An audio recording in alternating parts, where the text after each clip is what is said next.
संत जनांनो, प्रेमाने बोला, मोठ्याने बोला.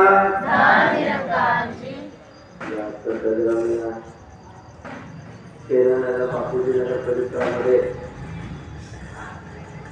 आमची रचना दिली यांच्या विवाह प्रसंगी एक आशीर्वाद देण्यासाठी आणि सद्गुरूचा महिमा आणण्यासाठी या परिसरातील नागरिक, माझ्या माता, भगिनी, बंधू, सर्वच आमचे संत कळाळे मंडळाचे सेवादल महात्मा, आमचे मुखी महात्मा परिवार, सर्व संत महात्मा एकत्रित झाले, त्यांचं दर्शन करण्याचं सौभाग्य आम्हाला प्राप्त झालं. हे आमचं भाग्य आहे.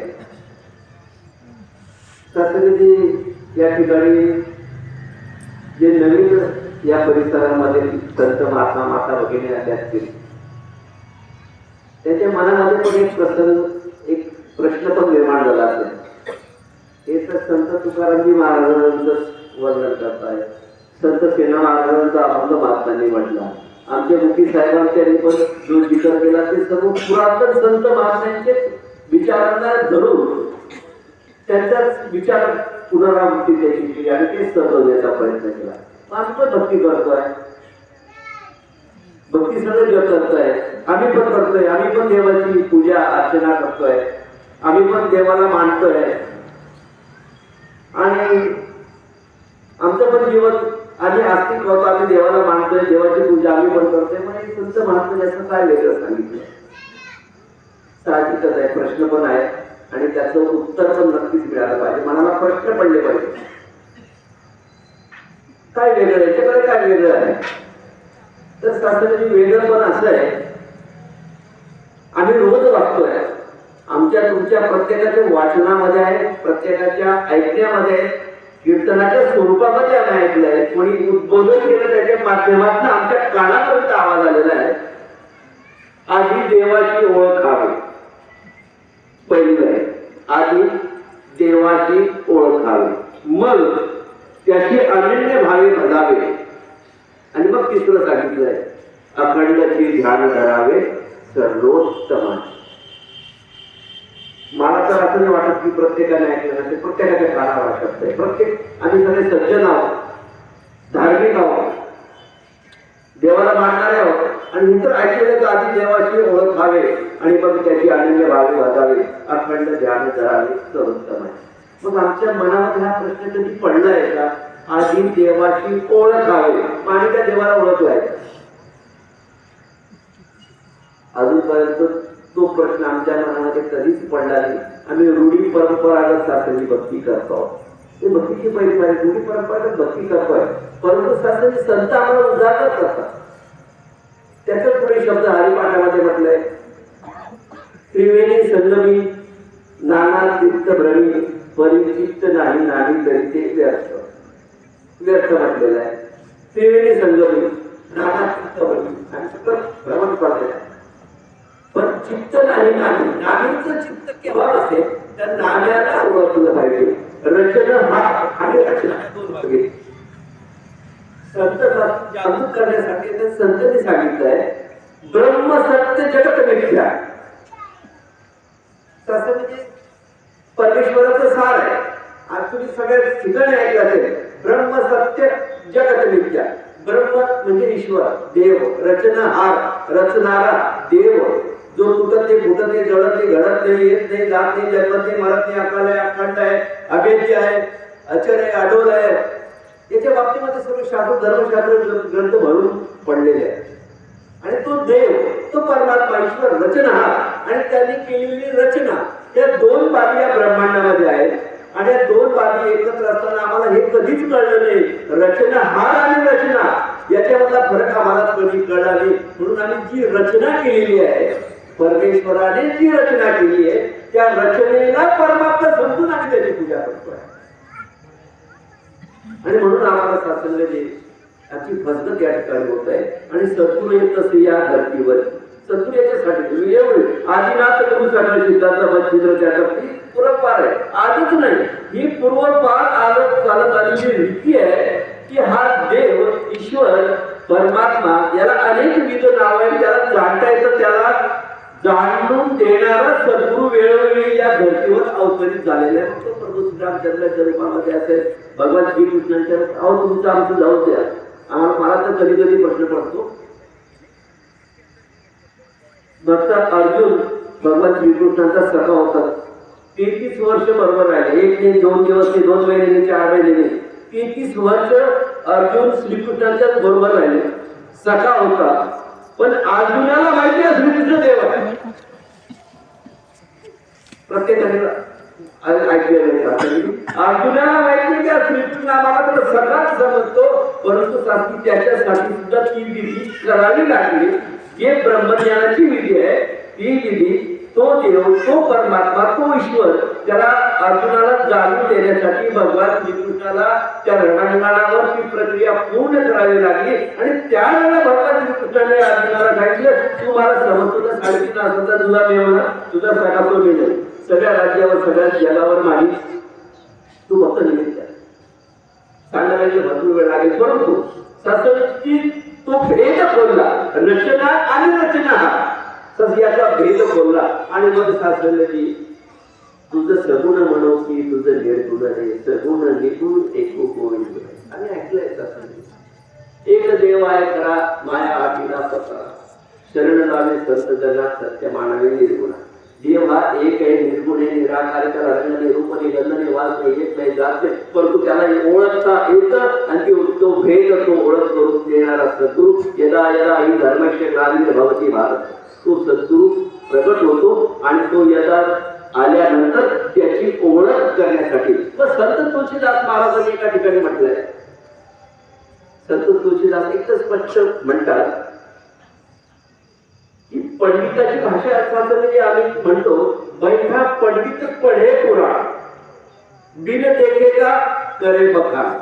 ही शब्द संत तुळशीदासांचे, त्यांचं नाव मी आदराने घेऊन तुमच्यापुढे सांगतोय.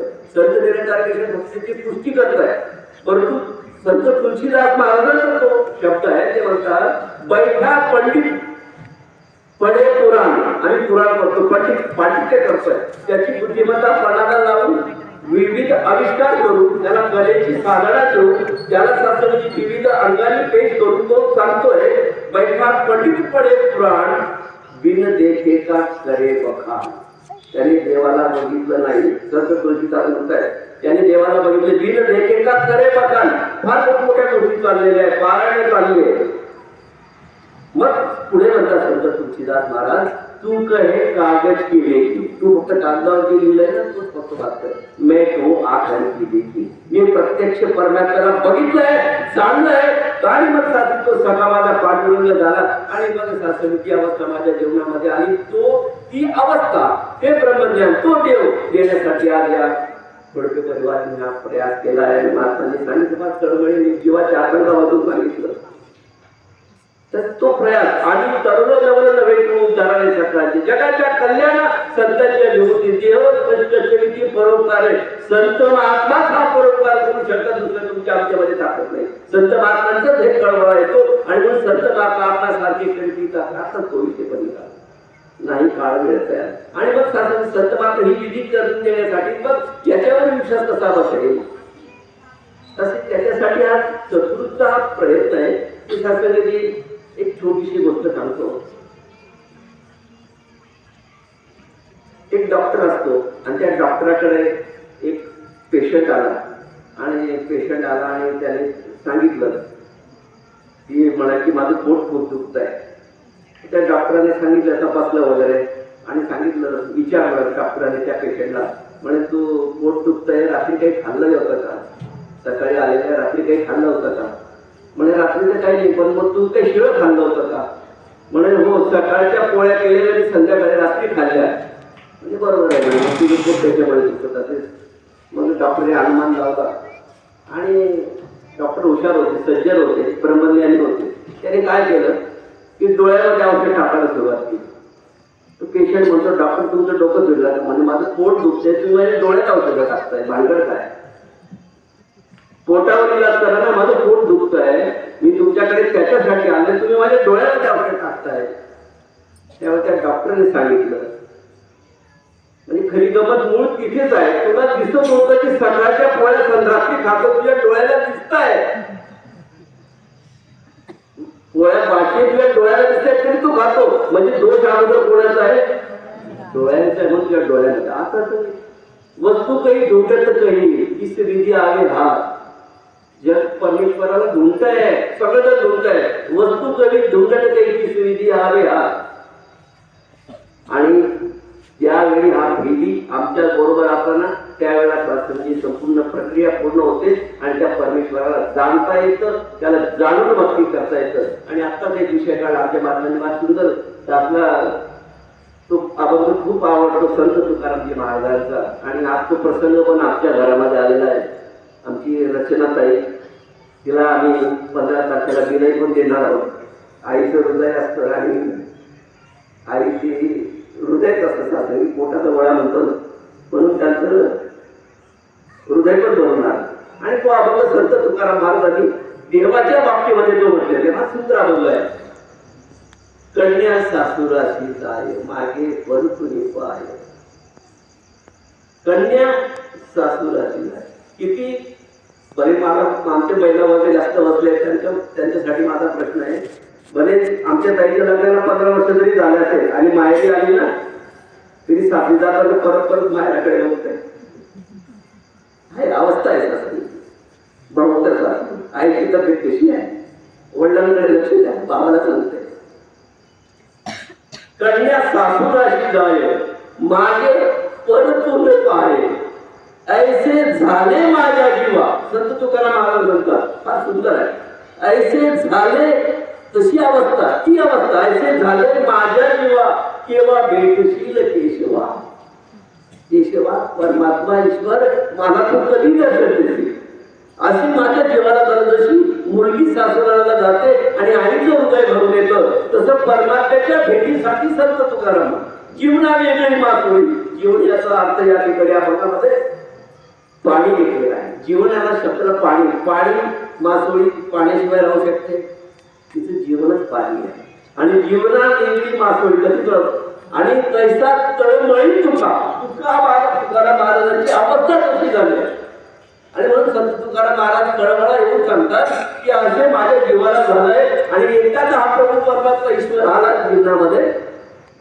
सर्व सासरी एक सुंदर आत्मा आणि परमात्म्याचं दिलेलं झालं की मग जीवनामध्ये सासरी आनंद झाला. आमच्या आता माता भगिनी या पहिली आहेत ना, तुम्हाला खोटं वाटेल, नवीन महात्मा रात्री 1-1 वाजेपर्यंत यांनी त्या ठिकाणी 8 वाजे संत समागमाची सेवा केली. रात्री 1-2 वाजेपर्यंत सासरी सेवा केली. आणि एवढं करून आमच्या सेवकाची महात्मा इथून आल्यानंतर क्षमा मागताय. मी सदा बोलला, मी सदा चुका करत आहे आणि परमात्मा ईश्वर सद्गुरु तुम्ही आम्हाला नेहमी बक्षणार, आम्हाला क्षमा करणार आहे. क्षमा याकडे मागतात. ही शब्द ही ताकद केव्हा मिळेल? ही ताकद, ही शब्दाची ताकद साधू सत्साशिवाय कधीच प्राप्त होऊन सुसंगती सदा घडून तुझे वाक्य खाली पडो. आणि मग संतांच्या संगती मनोमार्ग नक्की आकाळावर श्रीपती येणे बनते. आणि संतांच्या संगतीमध्येच ही शक्ती आहे. आज छोटासा बालक, छोटीशी मुलगी 4 वर्षांची आपल्या महात्मा शास्त्रामध्ये 7-8 मध्ये जातो आणि तो परमात्म्या विषयी आम्ही सांगतो. साथी तुम्ही आम्हाला हे स्लोगन स्पष्टपणे सांगतो. ही तुम्ही स्लोगन समजू नका, हे एक वाक्य समजू नका. ही सत्य आहे, त्रिकालाबाधी सत्य की परमेश्वराला बघता येतं, तो अस्तित्वात आहे. याची शास्त्राची अवस्था जो आहे. म्हणून त्याची मातीने आता सुरुवातीला सत्संगाच्या सुरुवातीला शब्द म्हटला. आणि आज सोनियाच्या दिनवर्षी अमृताच्या हरी पाहिला रे, हरी पाहिला. हरीला बघता येतं, प्राप्त करता येतं. म्हणून संत निरंजन मिशन तो आवाज येतोय. आधी प्राप्ती आणि म्हणतो जगामध्ये भक्ती चालली पण तिथं प्राप्ती चाललेली आहे. तसं एक उदाहरण म्हणजे माता नेहमी पृथ्वीप्रमाणे द्यायची. वेळ खूप झालाय परंतु सासंगी तास तेवढं सांगतो आणि आपल्या चरणी क्षमा मागे. सत्संगी एक नवदाम्पत्य होतं आणि नवदाम्पत्य काही दिवसापूर्वी लग्न झालेलं आणि एका शहरामध्ये एका खोलीमध्ये सासंगी राहत होते. आणि सत्संगी त्यांचे दिवस असे आनंदाने चालले. आणि एक दिवस काय त्यांच्या घरामध्ये भांडणाचा आवाज ऐकू आला. भांडण चालत होतं पती आणि पत्नीचं. अनेक लोक जात होते. जाता येताना बघत असेल की त्यांच्या घरगुती भांडण आहे. जाऊ दे, आपल्याला काय करायचं. पण आमच्यासाठी कलेजी महाराजांसारखे महात्मा होते परोपकारी. त्यांनी बघितलं आपण चाललोय, आवाज येतोय, नवरा बायको नवीन चाललेले आपल्या पालखीमध्ये राहिल्या, भांडण करतायत. नेमकं काय भांडण आहे त्याचा आपण शोध घेऊ आणि तो निवारण्याचा जर प्रयत्न करता आला तर बरं होईल. सहज असेल, परोपकाराचा भाव असतो. आणि मग सासूची महात्म्याने दरवाजा खटकवला आणि त्या दोघांनी दरवाजा उघडवला आणि महात्म्यांनी विचारलं, म्हणे तुम्ही भांडण करता हो? म्हणे आमचं भांडण चाललं त्याच्यावर नाही, म्हणजे आमचं आपसातलं भांडण तुम्हाला काय करायचं झालं. तरी महात्मा परोपकारी असतात, त्याला बोलले ते ऐकून घ्यायचं, पण तुमचे आवाज येतो बाहेर, कधी कधी त्याचं काही सोल्युशन असेल तर मी सांगेन. म्हणून महात्म्यांनी त्यांना विचारलं आणि म्हणाले की आमचं भांडण याच्यावर आहे. म्हणे आमचं लग्न झालंय, मी म्हणतो म्हणे नवरा सांगतोय महात्म्यांना, मी म्हणतो की माझ्या मुलाला डॉक्टर करायचं आणि माझी बायको म्हणते की इंजिनियर करायचं, याच्यावर आमचं भांडण, दुसरं काहीच नाही. मग महात्मा परोपकारी म्हणे ठीक आहे, मुलाला बोलवा, आजकाल जग फार पुढे गेले, मुलाला बोलवा, मुलाची जी इच्छा असेल ते त्याला वैद्यकीय शिक्षण द्या, ते इंजिनिअरिंगचं शिक्षण द्या, याची जी इच्छा असेल त्याप्रमाणे करा. दोघ जण पुन्हा स्तब्ध झाले. महात्म्यांनी पुन्हा विचारलं, म्हणजे सांगा ना, तुम्हाला तर तुमच्या मुलाला बोलवायची की लाज वाटत असेल तर मी बोलवतो, नाव घेतो त्याला बोलवतो. त्यावेळेला पुन्हा ते महात्मा स्तब्ध झाले आणि म्हणाले की देवा महाराज, तुम्ही सांगता ते 100% बरोबर आहे. मुलाला दुसरा पण गमत अशी आम्हाला मुलगा झाला नाही. त्यासाठी मुलगा झाला नाही, मुलाला काय करायचं हे चाललंय, देव बघितलाच नाही, देवाची पूजा करताय. आधी देवाची ओळख हवी. देवाला जेथे जातो ते देव सर्वव्यापी आहे, सर्वत्र आहे. आम्ही म्हणतो ना ते गेले गेले पत्ते पत्ते गाले गाले माझे आहे, सर्व व्यापक आहे. पण सर्व व्यापक असताना सुद्धा आम्ही त्याचं देवाचं नाव त्याला तो वरती दाखवतो. किती अज्ञान आहे आमच्यामध्ये. अरे देव सगळीकडे आम्ही सर्व आहे, जाणं मला एवढं सगळीकडे आहे. आम्हाला माता ईश्वर जेथे जातो तेथे तू मला काढला चाल विषय असे धरून या, असं त्याचं अस्तित्व आहे. मग त्याचं अस्तित्व सगळीकडे जगाचे ठेकाव फक्त मंदिरामध्ये आम्ही त्याला सीमित करून ठेवलंय. तो मंदिर म्हणजे देव सगळीकडे, जेथे जातो तेथे सगळीकडे परमात्मा भरपूर आहे आणि त्याला दर्शवणारा, त्याला दाखवणारा, त्याचं दर्शन करून देणारा हा युगाने अवतरित होतो तो आणि होत असतो. आणि त्याच्यासाठी सगळी मग कुठली बुद्धीची, कुठल्या विद्वत्तेची, कुठल्या श्रमाची गरज नाही. असं असतं तर सांगतो तुम्हाला, संत शबरीला, संत म्हणतो म्हणजे ताईला, संत शबरीला कुठल्या शाळेमध्ये गेलेली, किती साधी आणि कोवळी भक्ती, त्याच्यासाठी भगवान श्रीरामचंद्रांना त्याच्या ठिकाणी यावं लागलं. भक्त प्रल्हाद वयाची अट आहे का?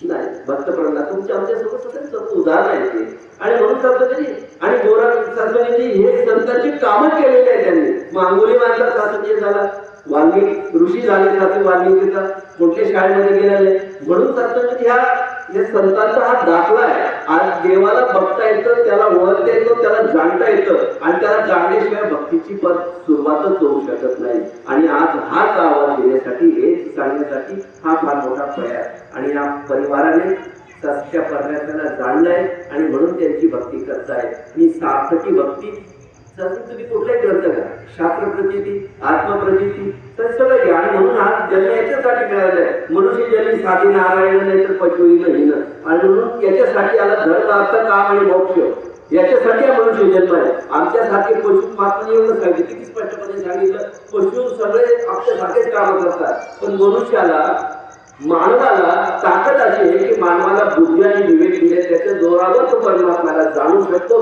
त्याच्या अस्तित्वाची जाणीव करू शकतो आणि त्याची भक्ती करून आपला मुक्तीचा मार्ग शोधू शकतो. आणि म्हणून धर्म, अर्थ, काम, मोक्ष, धर्म पण करतोय, काम पण करतोय आणि शास्त्री आम्ही कमवतो पण आहे. पण तू मोक्षाच्यासाठी आमची कुठली तयारी नाही. म्हणून देवाला ओळखल्यानंतर मोक्षाची गती सिद्ध होऊ शकते आणि तो प्रयास आज या परिवाराने केला आहे. म्हणून एवढी करवंत प्रार्थना करतो. आमच्या या ठिकाणी शिरपूर नगरीमध्ये, शिरपूर नदीचं फार मोठं भाग्य आहे. खरंच मी म्हणतो फार मोठं भाग्य आहे की शिरपूर नगरीमध्ये टोलनाक्या जवळ एवढी मोठी जागा घेतलेली आहे. संत निरंकारी मिशनने 2 एकर जागेमध्ये फार सुंदर भवन होणार आहे. तुमच्या बसण्याची, राहण्याची अशी सुंदर व्यवस्था होणार आहे. त्याच्या सासू महात्मांचा प्रयास आहे. त्याच्याही पूर्वी आज या ठिकाणी खोडके महाराजांच्या दर आठवड्याला कुठे कुठे संगती होतात. त्या सत्संगामध्ये जा, त्या देवाची प्राप्ती करा आणि मग भक्ती करा. बघा जीवनामध्ये कसा आनंद येतो. आणि तो आनंद कुठे विकत घेता येत नाही, कोणत्या बाजारात मिळत नाही. ते आत्मसमाधान केवळ सद्गुरूच्या चरणी समर्पित झाल्याशिवाय होत नाही. आणि ते आत्मसमर्पण तो देव ईश्वर जर का माझा देव माझा, माझा मी देव, देव पाशी गेलो आणि देव चोखली या वार्ता सगळ्यांची सद्गुरू माताजी कृपा करो.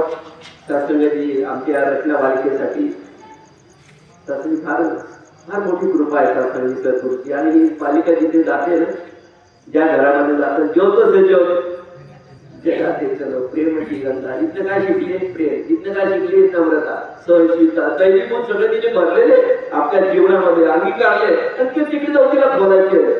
ते जर बोलले तर तिच्या मित्र म्हणतो ना, तिला कधी आठवण पण येणार. त्याच्या आई वडिलांपेक्षा जास्त प्रेम तिला तिथे मिळणार. तर ही गुरुची कृपा आहे. म्हणून सद्गुरू माताजी त्यांनी पुन्हा प्रार्थना करतो, या परिवाराला सुद्धा असं सुंदर ज्ञान त्या परिवारामध्ये जाते तिथे म्हणजे असं अमोलिक असं ज्ञान आता खजिना त्यांच्यासाठी खुला होईल. सर्व जन सुखी होईल आणि त्यांचे सासरची मंडळी पण आनंदित होईल. आणि या ठिकाणी जे नवीन सज्जन माता भगिनी भाऊ बहिणी आले त्यांच्यासाठी करपर्यंत प्रार्थना एकदा या अनुभव एकतरी होईल. अनुभव जन्म परमात्मा आहे. आणि म्हणून दत्तात्रयाने 24 गुरु केले. आणि कमीत कमी आणि जे करतो ते भक्ती करून पटलं तर यानंतर थोडा पण या एकदा तरी या आणि आपलं जीवनाचं सार्थक करा. प्रेमाने बोला.